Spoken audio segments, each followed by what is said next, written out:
What is up, Purple Haze Nation? It is Vante Poems back with another episode of Purple Haze at Night. What is up?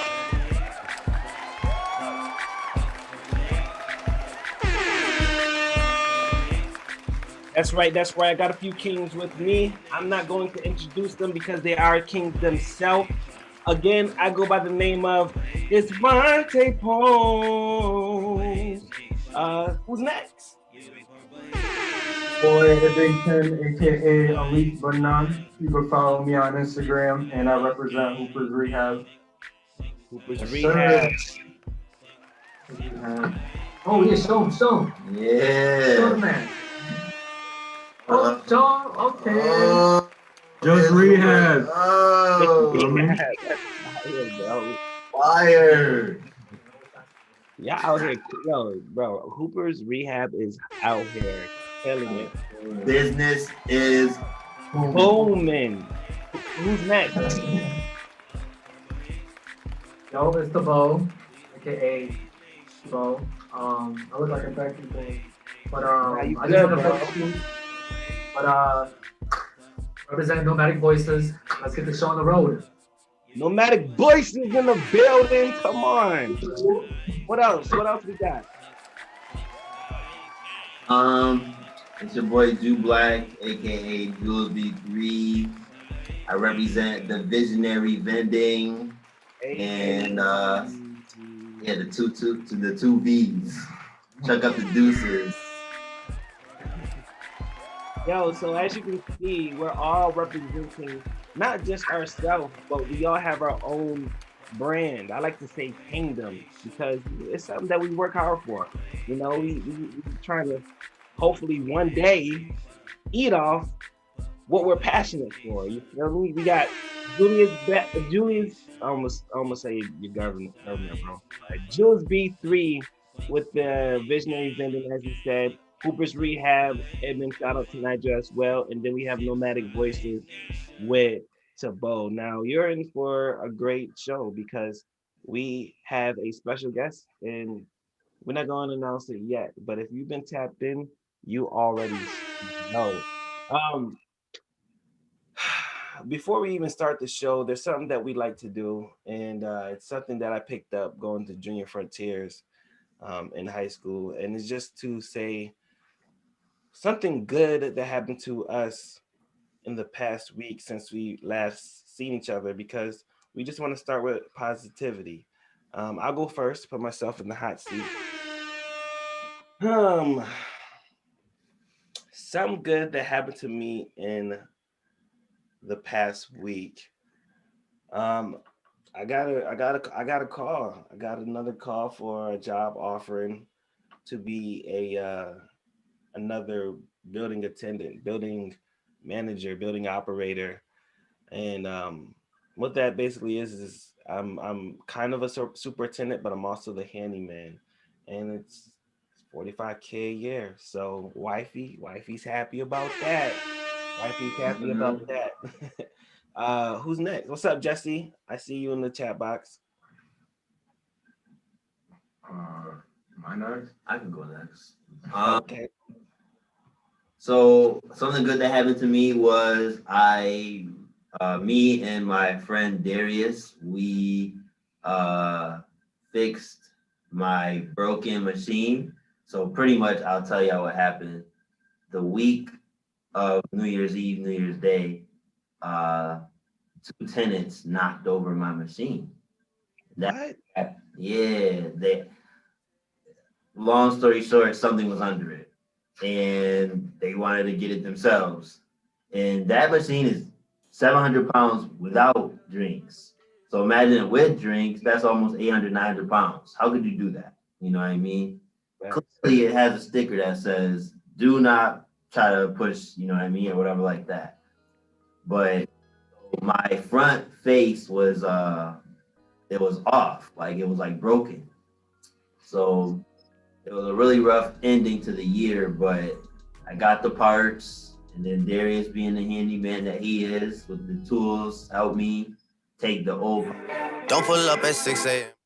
My bad. God's plan for sure. It was definitely God's plan. God's plan. That was a perfect song. That was only for a quick second, so we can't get copyrighted off that. That was fine. Go ahead. Yeah, we fixed it, and now it's looking decent again. You know, it's back. I'm happy and blessed about that. That was a good thing. Congrats, bro. Hey, do not knock over the machines. Come on. Yeah. Come on. Come on. I got them paying a hefty fine too for that. For real? What? He goes, yo. Yeah. That's crazy. So you made them pay a fine, bro? What I mean by a fine, as in like they're gonna pay me to get that fixed. Like I bought the parts with my money, and they're gonna pay me back. But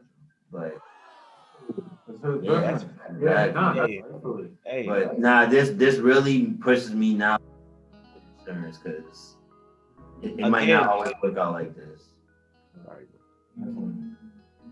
Wow, bro. Yeah, there's so many different things, man, for real. Yeah, bro. Sorry to hear that. Thanks for sharing that with us, bro. Appreciate you. For sure. That's the ups and downs of visionary vending. Is that what the before and after picture that you posted? Yes. Yep. Mm-hmm. Okay, bro. Wow, bro. Okay. Dang. Mr. Businessman. Fixing. The Mr. Fix It. Word. I'm an engineer, so you know I gotta have a little handyman, you know. Let me engineer your life, ladies. Feel me? I thought you was talking to me till you said ladies, bro. All right, Tabo, what's good, man? Something good happened. So I've been working with Nomadic Voices lately. I've what's this shit called? Our brand book. Mm-hmm. I've finished. Well, not finished. It's like 90% done, and I also finished our wrap-up sheet, which basically it has like all the stats we gathered in the summer on our events, and why we started things, and how we started things, and how many events we had, and the people that were involved. And the reason why we did that, the brand book and the wrap-up sheet, is so we can. It's a marketing what's the word for it? Strategy. Strategy, yeah, it's a marketing strategy where we can send these wrap-up sheets to like professional people, such as so the purpose of the wrap-up sheet was we can send it to the radio station. So if you send it to the radio station, they might be impressed. I might get a talk show with 97.9 and move forward. It's not just the radio station, it's also college, it's also other professionals. The brand book is our brand and what Nomadic Voices consist of. And so when we do move forward, do start hiring people, they can look at our brand book. And I just finished that. It's like 90% finished. He said he hiring people. I'm saying the future. I'm saying that's what we got to do. I ain't hiring nobody yet, man. Bro. Radio station, bro. I was a radio show host for 1 year straight, bro. It's hard work, bro. It ain't easy, bro. You the first thing they hear when they wake up in the morning. On their way to work, and bro, that's congrats, bro, for real, man. For real. Nomadic Voices. Yes, sir. All right, we got Eben in the building. Eben in the cut. Yes, sir. One good thing that happened to me this week is if you guys been following Hooper's Rehab, we had our college runs, and it went very well, and we had a DJ come through. Shout out to the DJ Preem Lacey. Shout out to him. Shout out to our guest that's coming on later on. He came through and clutch with the camera, and it went very well. We had a huge turnout. Me and owner, shout out to Nigel. We have discussions, in backstage, and the changes that we had in basically targeting a special audience and participation, things like that, participants, things like that. We're doing a great job at it, and we're seeing the results, and we're getting great feedback. You know what I mean? So that's definitely a good thing that happened to me. sir. Yes, sir, Steve. I don't know. I was watching inspired by true events, and they had none but great things to say about, of course, Jew Black, but Ibn as well. They really appreciate you over there at Hoopers Rehab, and like I also seen Nigel. Shout to Nigel, this dude. He has all the gems. He said, your best ability is your valuability. Ability to work. And I think that was so hard, bro. And like you just going there and you raising the brand because it's aligned with your passion is amazing, bro. Congrats, man. Hoopers Rehab in the building. So as you see, we're not just kings. We also got our own brand and our own brand names. And we just out here just trying to do our thing at night right here on Purple Haze. But dipping back into the chat, Kalani just came through with the angel emojis. Thank you for stopping by. I appreciate you. Make sure you give this a like and subscribe. There's a lot of a few things. Smash the like button. Smash the like button. Smash it.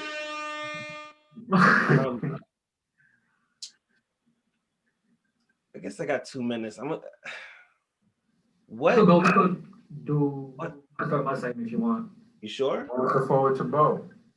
All right, then going with the flow. Going with the flow to Bo. But listen, I want everybody to know that this is going to be your favorite part of the show. Because if you don't know, we have Going with the Flow with Tabo, and you already know. Let's go, bro. Hey. I'll give a little context just because I feel like it's needed to be shared. But so growing up in the Utica area, I feel like just because I'm always out, I feel like I got to know a lot of people. And because of that, I realized a lot of us went through like different cycles, right? So kids I grew up in middle school, kids I grew up together and playing basketball in the courts, kids, I grew up in Dave Bowman, in school and shit like that. We all had separate routes. But I feel like all of us, and when we were younger, had like a very not innocent, but like pure mind and good intent. So recently there's been news where like, one of this kid I used to play basketball with passed away due to gun violence. And the person that shot him, I also knew him from middle school. It was kind of like crazy to me because we always used to like chill together in middle school and just shoot around playing basketball and shit like that. So like how we went from middle school playing basketball to shit being like this, it kind of made me think a little bit and it made me write. So this poem isn't done, but I want to share this with y'all, and so we can kind of elaborate on it and talk about not that specific, but this type of situation happens all the time, realistically, and we could talk about that. Let's see if I can find it.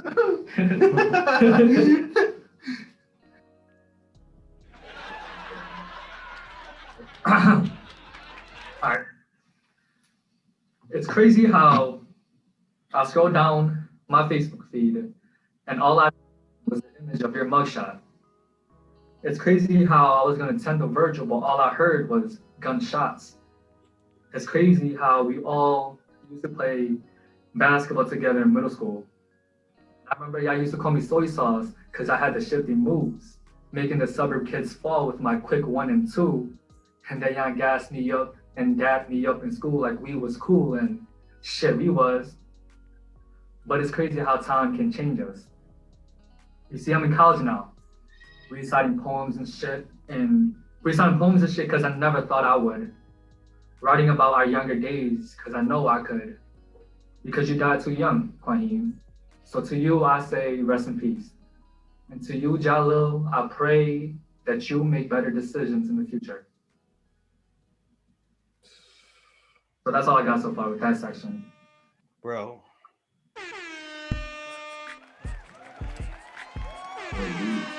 Bro, you was spitting, bro. I was spitting? Yeah, can you read like the first 4 lines again, first 6 lines? Yeah, I got you. What the fuck I did that for? Also, then I phone down and share with y'all after we talk about this. If that's cool, if you have time. Right, of course. All right. It's crazy how I was going down my Facebook feed and all I seen was an image of your mugshot.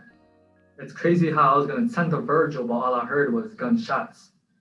And it's crazy how we all used to play basketball together in middle school. And I remember y'all used to call me soy sauce because I had the shifty moves. So that's like the first few lines. That's a lot to unpack just with those first few lines, for real. What is a? This probably sounds so freaking slow, but what is a Virgil? I'm at Vigil, but it's basically. What is it? So when someone kind of passes away, they like try to have like a little light. Like a gathering. Yeah, a gathering. Oh. Yeah. Okay. So they, but it's crazy because like during that, there was actually gunshots that was going around at that time. I think I remember that. Yeah. It's like, how could you do that in that type of situation? Yeah.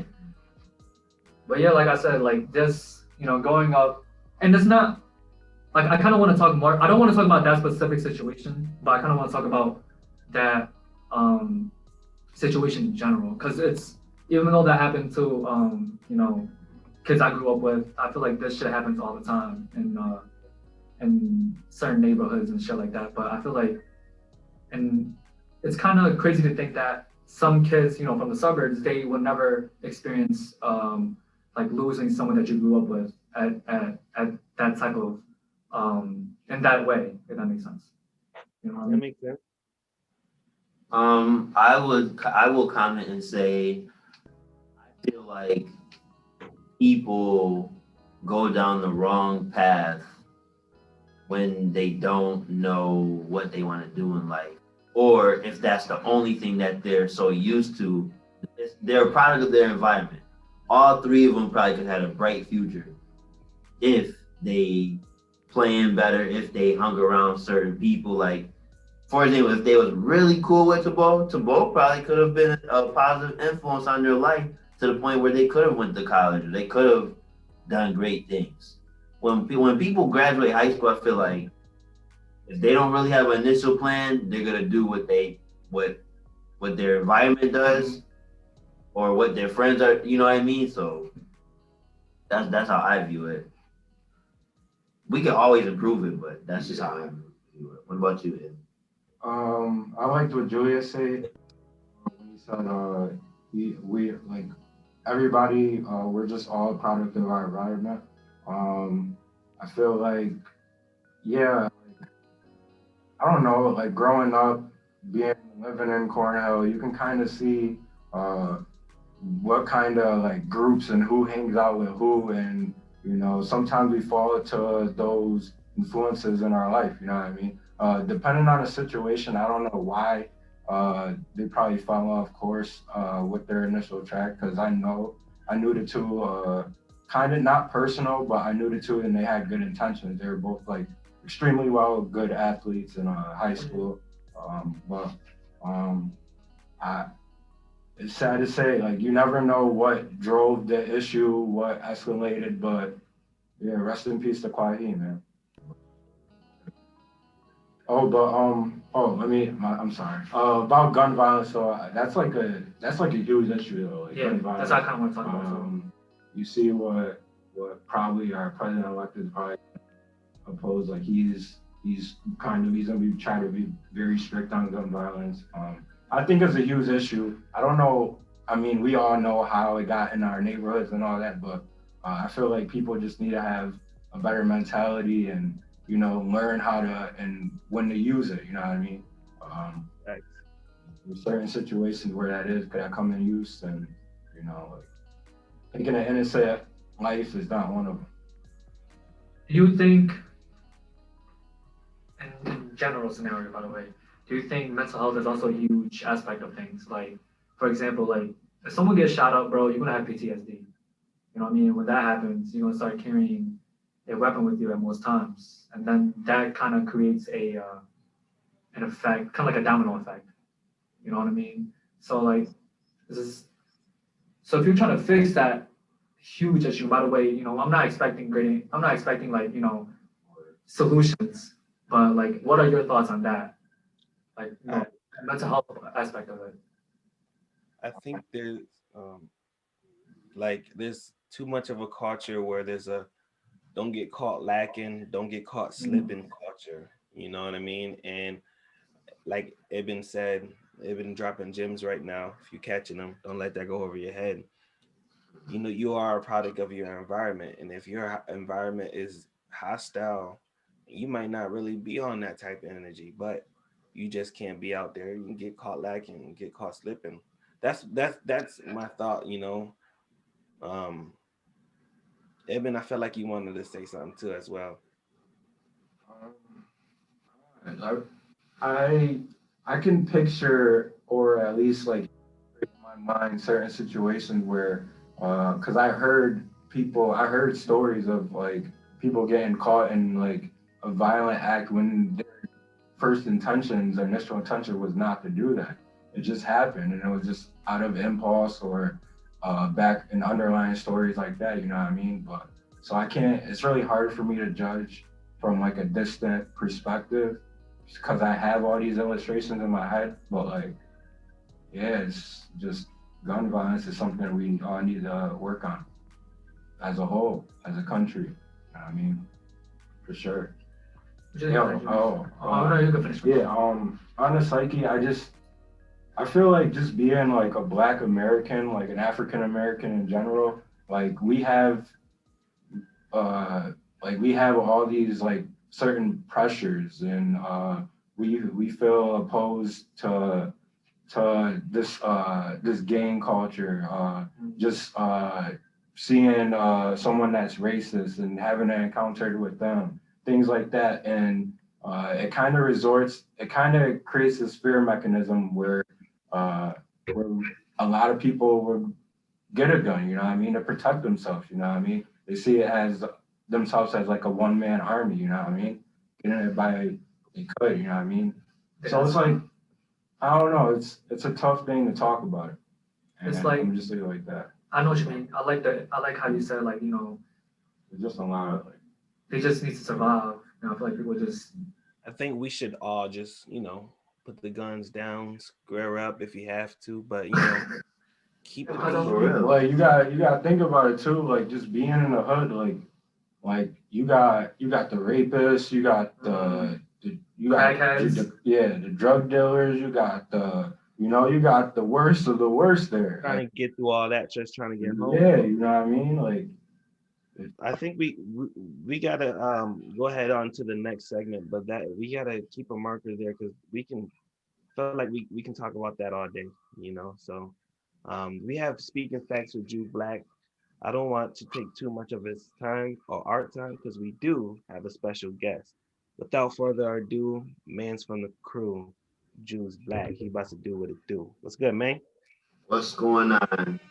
So I won't be too long because we have a lot to talk about with our guests, but my word of the day is called lenity. It means the quality or state of being mild or gentle as toward others. So put that into an example. We should have lenity toward elders. We should be gentle or kind. We should be gentle or kind or have lenity with our peers. You know what I mean? Things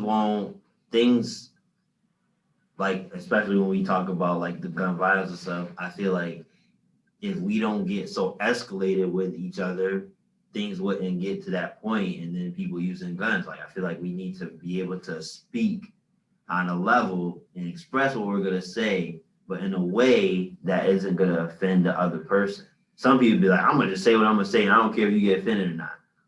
Okay, it'll cause issues. You know what I mean? Like that just don't add up. So I feel like we have to have some type of lenity toward others. Like I feel like when people talk to a therapist, they're vulnerable and they are themselves. But I feel like if me and Ibn have a problem, we should be able to speak about it, one, as men, but two, as individuals. A lot of people just don't know how to communicate. I feel like I'm one of the best communicators ever, and nobody really matches me on that. That's a fact. Spitting facts. Like not even bullshit, but I'm just being serious. Like I feel like I speak so well, or I can express myself so well. Sometimes I overdo it. I overshare. And the other person is very minimal, and it gets me upset. I don't like that. So it makes me want to tone back. This oversharing translate into communicating though. It could go hand in hand. Cause I'm still talking to you about something that might need to be addressed, but I might extend what I should have said. That's just if a situation occurs. I think I shouldn't have added the overshare because I was giving my thing of I feel like sometimes I overshare. Yeah. When the other person might not even care for what I'm even sharing about. With that. That's facts. I learned that with Ibn. Sometimes I scale back of what I say to Ibn because I feel like he'd be like, he just like he cares, but he doesn't have much to say about afterwards. So then I just be like, all right, okay. Gotta do it. Look at. We talk about lenity and then we went in a full circle.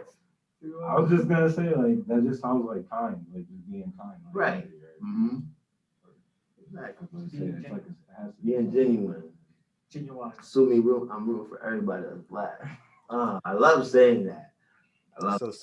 Speaking facts with Jew Black, and the word was lenity. Lenity. And can you please state the definition one more time for the people? The quality of or state of being mild or gentle as toward others.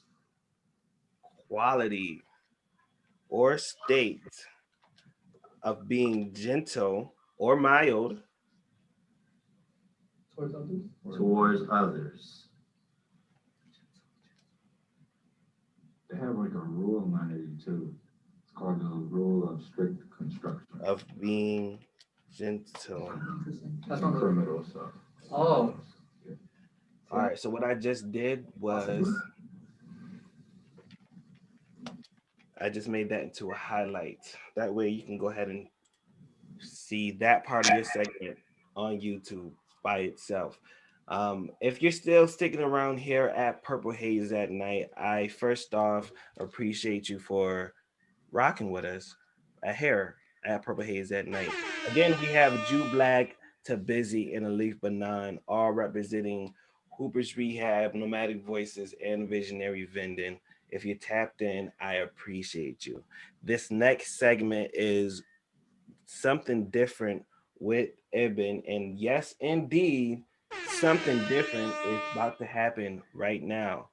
In the waiting room, we have our special guest. His name is Lawrence Elliott Jr. I know I said it was supposed to be a secret, but it's already on the Purple Haze at Night banner. So it's like, y'all already know who it is. Without further ado, we have my guy, Lawrence Elliott Jr., representing Inspired by True Events. And we're going to go ahead and get to know him a little bit better. But before I do, I'm going to pass the baton on to something different with Ibn. Let's get into it. What's going on? Lawrence, you here? I am here. What's good, fellas? What's going on? Yeah. All right, so go ahead, just introduce yourself. For everybody that doesn't know me, my name is Lawrence Elliott, Utica native, co-founder of Inspired by True Events Network. Went to school for digital forensics, graduated with a bachelor's, and I also played football while I obtained my degree. So that's a little bit about myself. So. Sure. Anybody want to start off with the questions? Yeah, facts. Okay. so Mr. Lawrence, you on the opposite end. This time. Yeah. All right.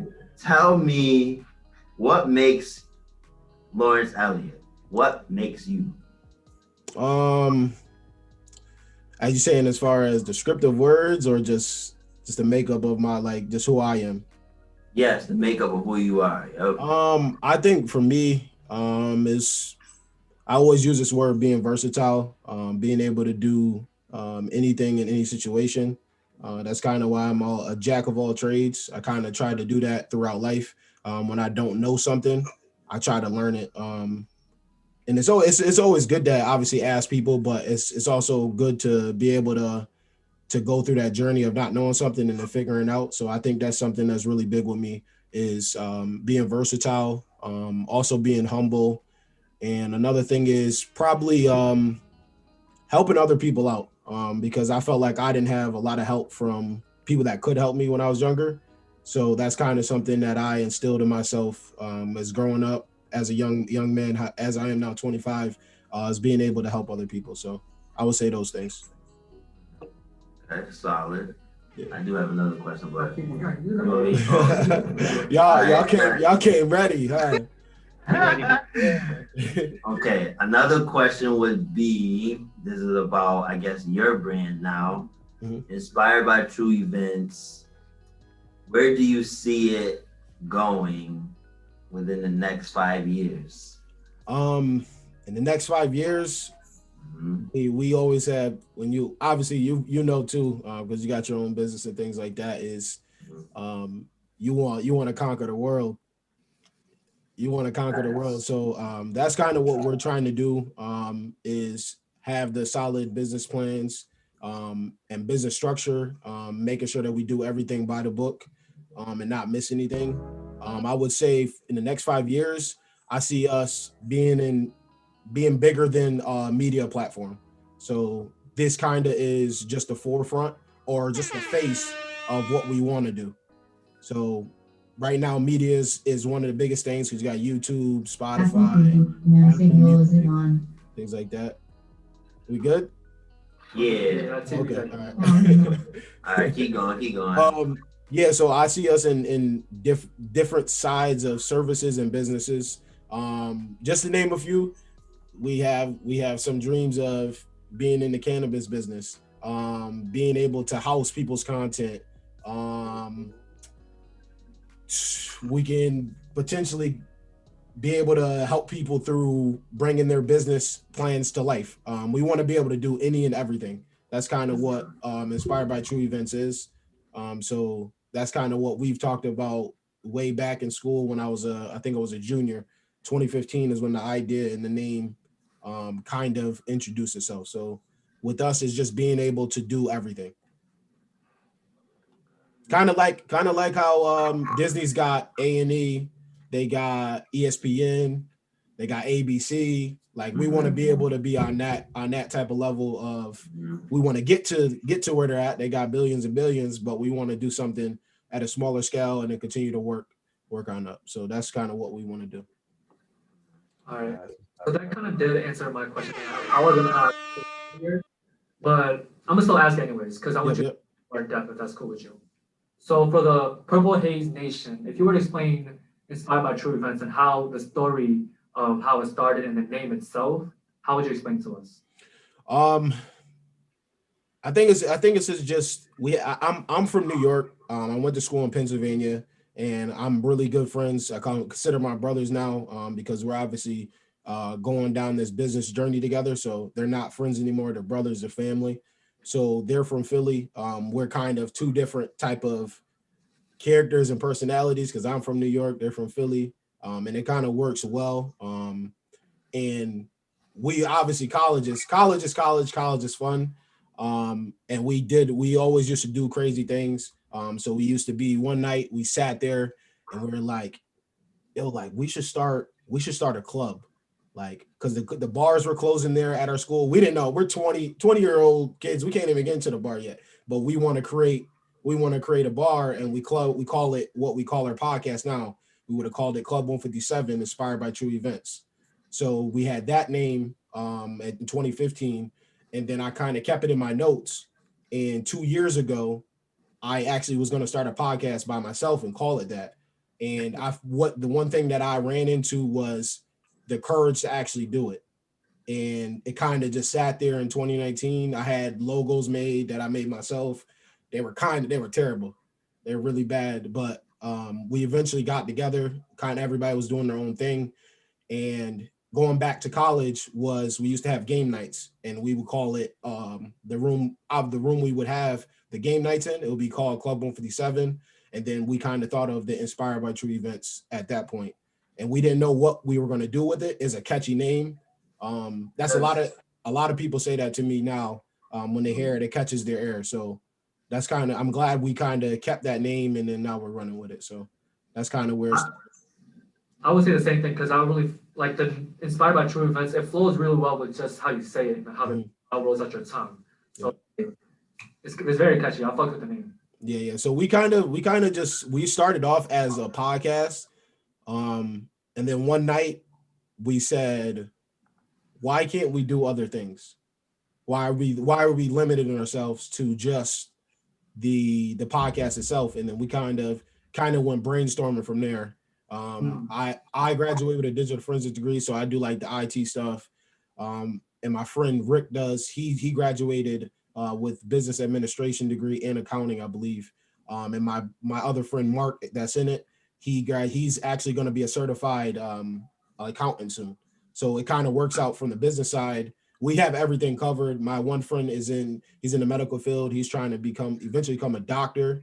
And then another one is he graduated with a physics degree, and he's like, he wants to be an engineer. He's working as a teacher right now. So we kind of is special as a special group that we got. And the one thing is we've been through so much together before we started this, like that this is going to be really, obviously everything's not going to be easy, but it's going to be easier than starting it with people that you don't know that well and haven't spent that much time with. So gotcha. That's definitely understandable. Yeah. This question will probably seem like cliche in a way, but what true event inspired you to get you where you're at today? An event. Woo. Oh man, that's a good one right there. I would say in 2014 in the spring, when I dislocated my kneecap, football was everything to me at that point, because I was die hard into it. That's all I did is train, go to school, eat and sleep. That's it. And that really opened my eyes to be like, I need to find other things to do, because if this doesn't work out, I don't want to be another stat where, oh, this young black man he was a great football player and he doesn't have a backup plan. So that's when I got into IT, and I kind of found out that field is endless. So that's kind of what gave me Inspired by True events moment when I got hurt in football. So kind of made me rethink everything.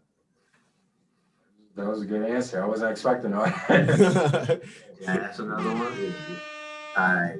Another question I have for Julius is like, I'm gonna get you back for our.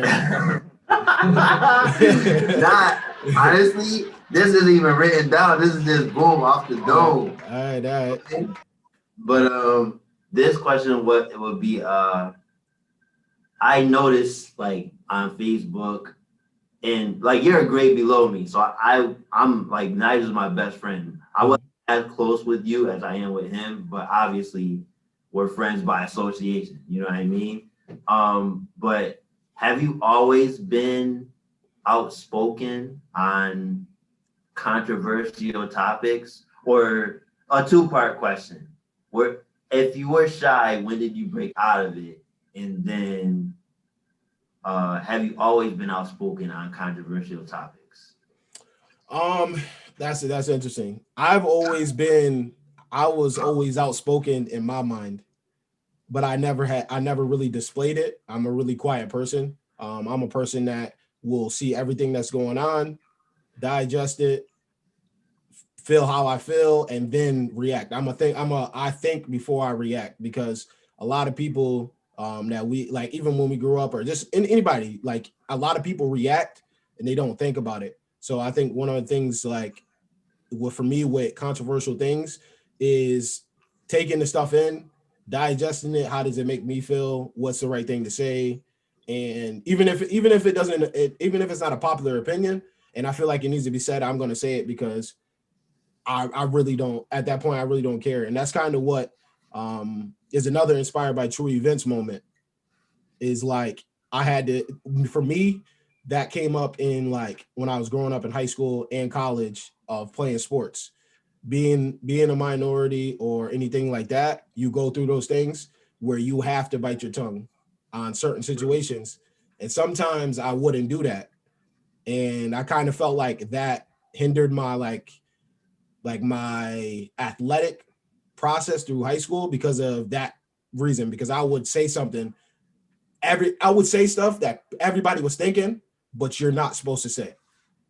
Like that's who I was. And then I kind of got to the point where I kept everything in, kept it to myself. And then was like, all right, I'm going to move like this, say this when I have to, or I'll say it at the right time. So I think that does that answer your question? Yeah, no, I notice a lot. Just like I don't know if you was watching this segment before you joined. I was saying sometimes I feel like I communicate very well. Mm-hmm. There's certain topics that I feel I don't want to touch because it could be very controversial, you know. Mm-hmm. But like Twitter, people tweet things that I be thinking, but I don't want to tweet. Yeah. Retweet it or like it because like literally they saying what I'm feeling, you know. Mm-hmm. But I feel like you're very bold when it comes to certain topics, and like you said, sometimes you don't care what people think. Yeah. It's like a good quality.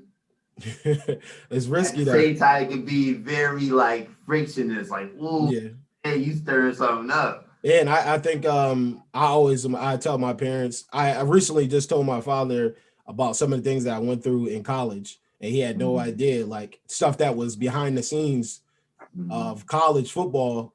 The numbers look great, but I personally wasn't happy, like the day-to-day with the team and stuff like that. And I would voice it because this game is so much of a small window of your life.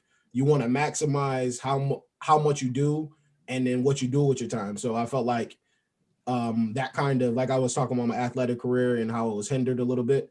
I think that definitely took a toll, but I think I pick and choose when to say stuff. Like for example, the Black Lives Matter thing that was going on, I kind of went back and just sat back and watched the black icons of the profile pictures of people that did not echo that when we were younger. And I felt like I could have said something. I could have stepped up and talked about experiences that I had with certain people that were outspoken, but I sat back because there's no point. We know everybody's showing who they are right now too. So that kind of goes to what's going on right now. You kind of see, especially with the storming of the Capitol, you see everybody coming out the woodwork. So go ahead. I have another one, but go ahead. I like what you brought up, Lawrence, about the Black Lives Matter movement, things like that. Do you think? Because I noticed it too. That I feel like some of this like I feel like the Black Lives Matter movement, I feel like for some people it's just a trend, right? So what do you think? Yes. How some people aren't genuine about it. Some people are just doing it, probably being political correct, or they think that they are involved, but realistically, you don't put yourself in that situation of being in certain neighborhoods and how they're struggling, but you're watching from the outside. Yeah, I watched really heavily on Instagram as I scrolled down my timeline. I thought my phone was broke. And for a week straight, I'm like, is Instagram messed up? I had no clue what was going on with this blackout thing. And then once I found out about it, I was like, all right, this is just a trend, because you saw shortly after that, it was the link in the bios, and then it was just the profile picture. Then it was the blackout your whole profile, and it was just a trend. And I think it's unfortunate that what's going on is just a trend. You feel me? So It's really disappointing. It's really disappointing, to be honest. So how can we, as like, kind of not confront it, but like, how can we make shit more genuine?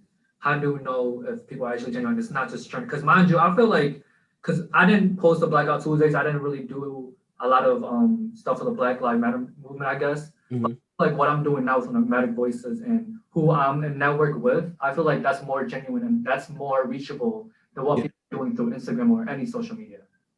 Yeah, so I think the biggest thing or the top two things is talking to people and then also educating yourself, because one of the things that people do a lot is they ask the person, instead of also doing, if you really care, you'll do it on your own time also, instead of taking someone else's time. Not saying that's not a good way to do it. You can do that and also educate yourself. I think that's the two biggest things, is going to talk to somebody to understand, and then also educating yourself on your own time, which I feel like people do not do. They kind of know partial things that they see on Instagram, but they don't actually open a book or read articles or anything like that. So I feel like the best thing to do is also like put yourself in situations too, like in being in these neighborhoods and definitely improve the well-being. Well, just to add to that, I feel like you can be just as effective with the movements on social media, just like you could on person. Like just sharing the information, doing the blackout stuff, and being just actively remote with it. Like everybody has different things that they're doing in their daily lives that might consume their time. But I read like studies in college of actually that being a good thing. And just with this recent presidency with Trump, he used social media to his advantage to gain that energy. Yeah, he did. And then that what that cost him. Yeah, with the Capitol thing, man. He did that through social media. Yeah, he's off of Instagram, Facebook, and Twitter. But I just want to say, like, the power is there. The power, it is, to be influential is there. You know what I mean? So I feel like that it has a balance. It's equally as important. Well, I think what Lawrence is trying to say, and what I'm kind of agreeing with him, is like, for some people, it's just a trend. Mm-hmm. You know what I mean? And it kind of sucks to see that. Yeah. You know what I'm trying to say? It's fake. It's fake. Yeah, I think what you're saying is true. And if people also do the work, they can do all the black. I had no problem with that. But if you're educating people at this point, or you're reaching out to people to understand what's going on and things like that, I feel like I'm all for that. I'm backing that up, because it shows that you care, versus putting a link in your bio or just doing the blackout and then that's it. Yeah, because this dude, he would be arguing with people on Facebook. So funny. It'd be like Ibn Khalid commented on this, and then I look and I'm like, yo, this dude bugging. No, it's funny though. It's funny because you are educating people by commenting on whatever instance that happened. And some people are just jerks. They're not gonna listen to you. You know what I mean? So sometimes I feel like you're wasting your breath, where other times you might be helping. Yeah, definitely. It goes like with social media. I just like putting that out there, regardless how whoever is gonna perceive it the right way will perceive it the right way. Will understand me. Whoever don't, fuck them. You feel me? Like that. That in a movie, right? Samuel L. Jackson say that? No, Bernie Mac. Yeah, he that Bernie house party. Yeah. One other question I have was, and it's kind of like about a true event, is do you feel like when the Obama era was here, it was more neutral than with the Trump era? It's been very, like, you can see the change in how people are more active and open. And now do you feel like when Biden comes into play, will things get back to being neutral? I'm gonna say neutral, as in people hiding. I feel like there's people hiding versus them being neutral. I don't think there was really anything neutral. I think a lot of people were like a lot of nonsense. there's been crazy stuff that's said about Obama and the first lady, like that were just outrageous. But I think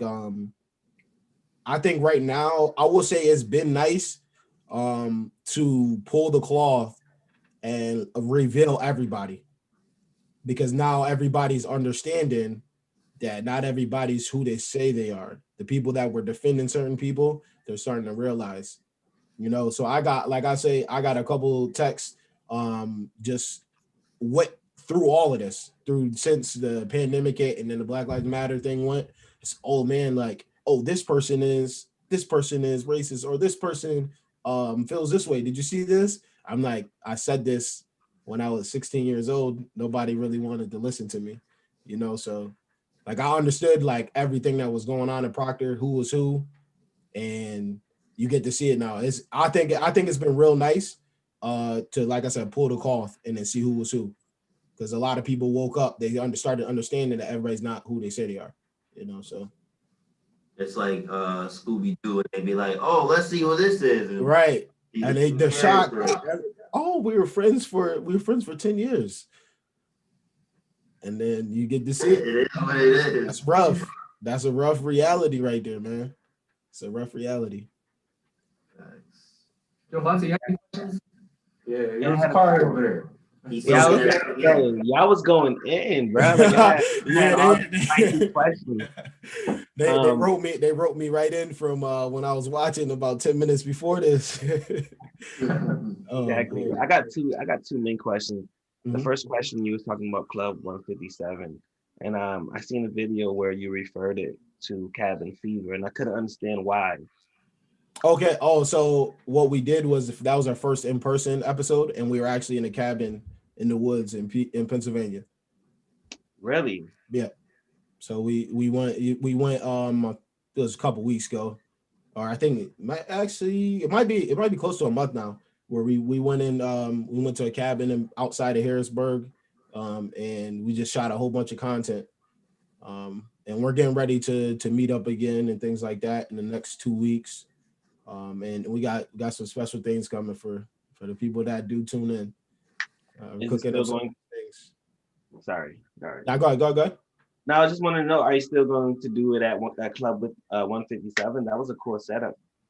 Yeah, so that's what we're gonna do. When we do provide that podcast. So technically right now we do have for anybody, this is a good, I'm glad you asked this. So a lot of people think that it's just one big podcast.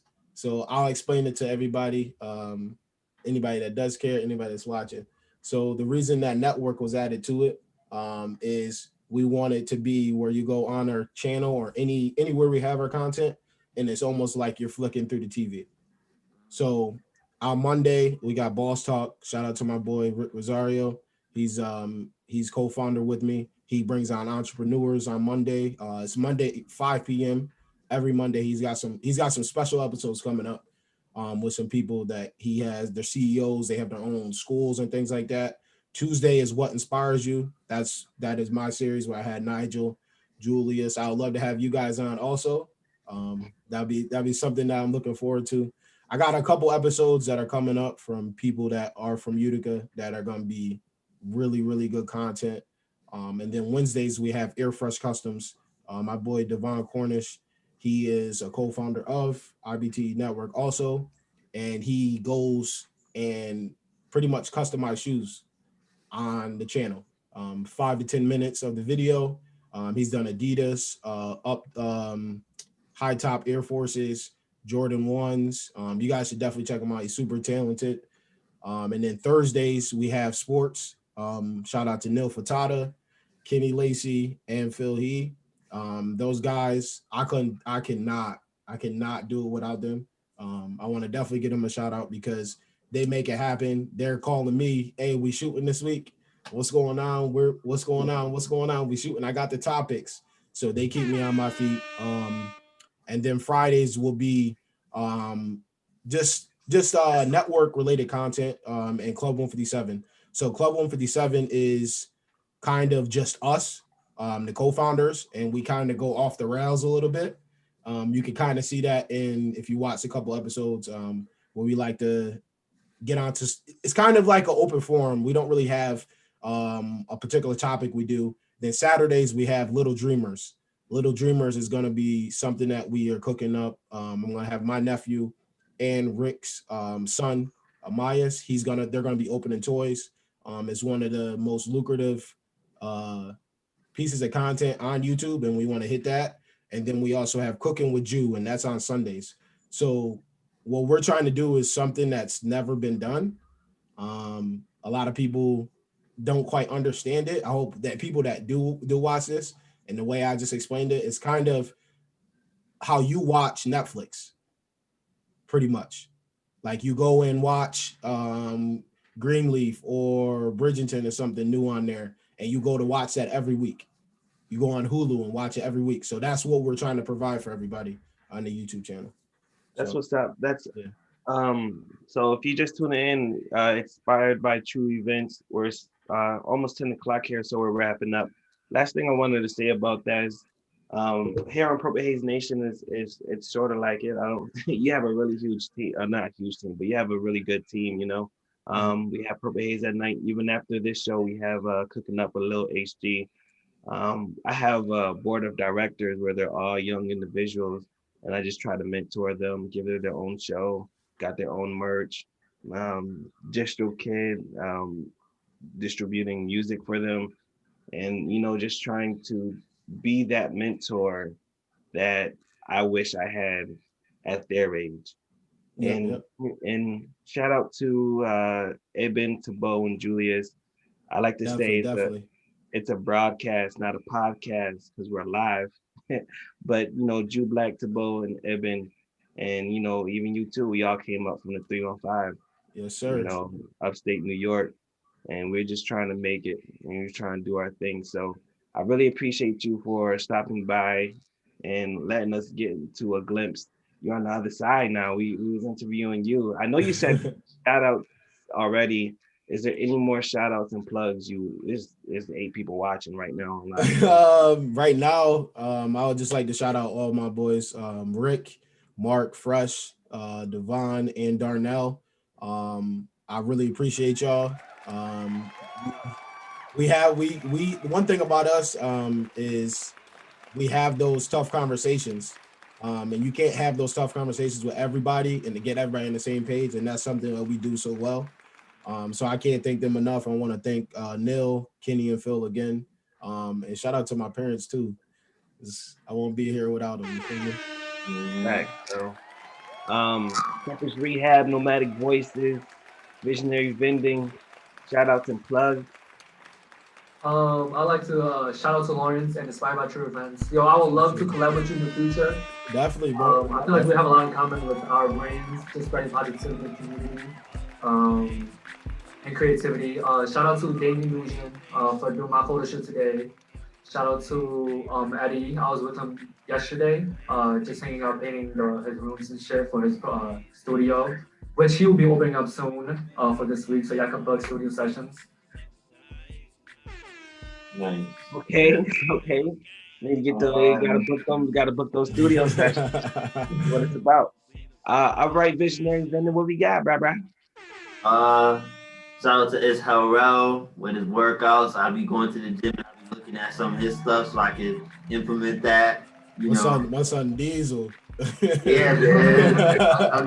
I ain't trying to be like that, but if I can get my legs right, I'll be able to dunk on somebody at Uber's rehab session, But just shout out to God for blessing me, blessing my team, blessing everybody that does well, that needs help, that are sick. Vante's mom been updating me about someone and their progress has improved, and I'm so thankful for that. So it's dope. So yeah. Shout out to everybody that they just named. Shout out Midas Mitty. Shout out Vernon Woods, the label. Shout out Forward Frames for coming through. Yeah, definitely. That's the team. Shout out Malcolm Miguel. Malcolm Miguel, yeah. Most influential. Again, Thank you so much, Lawrence Elliott Jr. for stopping through. I'm just gonna say my shout outs and plugs, and we'll do the outro, and then we'll dip. I go by the name of It's Vante Poems, and you know what I came for. I came, I did, yeah. And I represent Purple Haze Nation. In 5 or 10 minutes, Cooking Up with Lil HG will be live on my YouTube next. And y'all already know what it is. Oh, and remember we are all kings. Let go. Yes, sir. Oh, wait. Oh, don't do that. No. Don't do that. Hey, man. Yes, sir. Yes, sir. All right, fellas.